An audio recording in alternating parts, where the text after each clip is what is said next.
నుంచి ఏపీకి రావాలనుకుంటే ఇండస్ట్రీ వైజాగ్లో పెడితే బాగుంటుందా, విజయవాడలో పెడితే బాగుంటుంది? విజయవాడలో పెడితే బాగుంది. అంటే విజయవాడలో ఏదైతే ఉంది విస్తీర్ణ స్థలం తక్కువ కాబట్టి, వైజాగ్లో అయితే విస్తీర్ణ స్థలం ఎక్కువ ఉంది కాబట్టి అక్కడే షూటింగ్ కానీ స్టూడియోలు కానీ కట్టుకుంటే బాగుంటుందని కొంతమంది అంటున్నారు. విజయవాడలో పెడితే బాగుంటుంది. విజయవాడలో పెడితే బాగానే ఉంటుంది. మళ్ళీ పవన్ కళ్యాణ్ హీరోగా చేస్తే బాగుంటుందమ్మా, ఇదే పొలిటికల్ కంటిన్యూ చేస్తే బాగుంటుంది? పొలిటికల్ కంటిన్యూ చేస్తే బాగుంటుందండి. అంటే కొంతమంది అంటున్నారు ఆవేశం ఎక్కువ పవన్ కళ్యాణ్కి, ఆలోచన తక్కువ అనే వాళ్ళకి మీరేం చెప్తారు?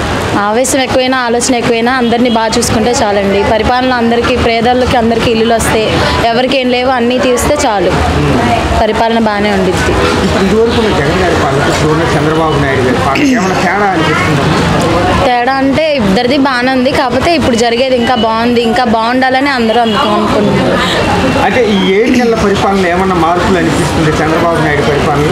మార్పు బాగానే ఉంది. అంటే కొంతమంది అంటారు సూపర్ 6 అన్నది 6 తీసుకెళ్ళి ఇంట్లో పెట్టాడు కానీ ఇంతవరకు బయటికి తీసుకురావట్లేదు, ఒక పథకాలు అమలు చేయట్లేదు. కొన్ని అమలు చేస్తున్నారు, కొన్ని అమలు చేస్తారండి, చెప్పినట్టే అమలు చేస్తున్నారు. ఇప్పుడైతే పరిపాలన కానీ రోడ్లు కానీ ఎలా అనిపిస్తుంది? మామూలుగా ఏమైనా మార్పులు అనిపిస్తుంది? మార్పులు జరుగుతాయండి, కొన్ని జరిగినాయి, జరుగుతాయి కూడా. ఇప్పుడైతే ఏమీ లేదు. కనిజాలు బాగుంటుందమ్మా, అది కనిజాలు బాగా చేస్తారమ్మా. మళ్ళీ పవన్ కళ్యాణ్ అంటే హీరో ఉంటేనే బాగుంది అనిపిస్తుంది, పొలిటికల్ దిగినాడు పవన్ కళ్యాణ్ ఎలా అనిపిస్తుంది? పవన్ పర్లేదు, అన్నిటి పర్లేదు, పవన్ పర్లేదు, పవన్ బాగానే చేస్తారు. పవన్ కళ్యాణ్ బాగానే. మళ్ళీ సినిమా ఇండస్ట్రీ మళ్ళీ హైదరాబాద్ నుంచి వస్తే ఎక్కడికి వస్తే బాగుంటుంది? మళ్ళీ వైజాగ్ వస్తే బాగుంటుంది, విజయవాడ వస్తే బాగుంటుంది? విజయవాడ వస్తేనే బాగుంటుంది. విజయవాడ వస్తేనే బాగుంటుంది. విజయవాడ అంటే అంత లొకేషన్లు కానీ అన్ని కానీ ఉన్నాయంటే ఇక్కడ అంటే అమరావతి అయితే డెవలప్ చేస్తున్నారు కదా, అమరావతి అయితే డెవలప్ చేస్తున్నారు, డెవలప్ అవుతుందంటే ఇక్కడికి వస్తే విజయవాడ వస్తేనే బాగుంటుంది అంట. బాగానే ఉంటుంది. అంటే ఇప్పుడు ఈ 5 నెలల పరిపాలన ఎలా అంటే కొత్త ఇంకా 5 నెలలు కదా అయింది, ఉండగలది బాగుంటుంది. ఇప్పుడు వేస్తున్న రోడ్లు అవి ఎలా ఉంది? పర్లేదు, గోతులనే పూడిశారు, గోతులనే పూడిశారు. ఇప్పుడు గోతులనే పూడ్చాడు ఆల్రెడీ. ఈ రైల్వే స్టేషన్ కూడా అసలు ఏం చేయట్లేదు, మొత్తం రోడ్లు అన్నీ పడిపోయినాయి. మొత్తం రైల్వే స్టేషన్ అసలు ఎలా, అసలు మొత్తం గోతులే, లోపల గోతులే, బయట గోతులే. రైల్వే స్టేషన్ రోడ్లు అస్సలు బాగాలేదు, చూడండి ఇల్లు అసలు ఉందా, మొత్తం డబ్బులు పోతుంది.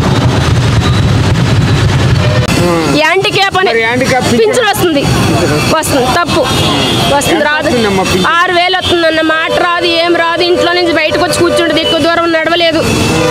ఆ పాప కారిపోయిన ఆ పాపకైనా ఇల్లు ఉంటుంది, ఏదో సాయం చేసిన వాళ్ళు ఉంటారని ఈ ఇల్లు పని చేసి 25,000 ఆ డబ్బులు పక్కన పెట్టిన ఎంత తిరుగుతున్నా నాకు తెలుసు. ఎన్ని జిరాక్స్లో నంబరు, ఎన్ని జిరాక్స్లో, ఎన్ని ఫోటోలు. నా బాధ అది. డబ్బులు కొని ఇప్పుడు ఆ అకౌంట్లు పోనీ ఏదో సడాలకి ఇప్పుడు అకౌంట్ ఓపెన్ చేసినా అకౌంట్లో డబ్బులు తీసేస్తున్నారు. ఈ అకౌంట్లో డబ్బులు పడినా ఇవి తీసేస్తున్నారు. నా డబ్బులు నేను తీసుకోవడానికి వాళ్ళకి మేలు పెట్టి ఇన్ని పాటలు నేను పడాలి. మన బ్యాంకులు కూడా పెద్ద గొడవ అయింది. మీరు ఇక్కడ డబ్బులు వేస్తే ఆ అకౌంట్ ఎలా తీసుకుంటారంటే మీరు ఎందుకు అమ్మ ఇచ్చారు అకౌంట్ నెంబర్ అని అడుగుతున్నారు వీళ్ళు. మీరు ఎందుకు ఇచ్చారు ఆ అకౌంట్ నెంబరు, అందుకు వాళ్ళు తీసుకుంటున్నారు అంటున్నారు వాళ్ళు. అది నాకు కొంచెం ఏదైనా నాకు కోపం లేదన్నా, నా బాధ అది.